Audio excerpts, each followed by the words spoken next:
Internisti Osman Sejdini ka 41 vite që është i përkushtuar ndaj shëndetit të qytetarëve të Kërqovës.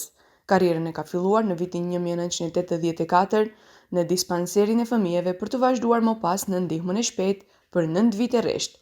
Edhe pas specializimit, tashmë prej vitesh, punon në repartin e internos në Kërqovë.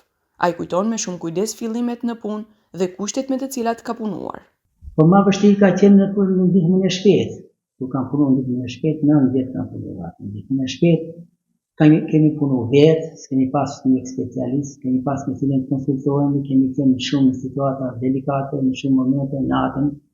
Pastaj kemi pas probleme për arsye se nuk kishte mundësi që pacientët me smundje të rënda, për shembull, të cilët ne nuk mundeshim të trajtojmë aty, që t'i dërgojmë në qendrat të sofistikuara specialistike, nuk shumë rrallë për shembull që nuk ishte veturat të ndihmës së shpejtë.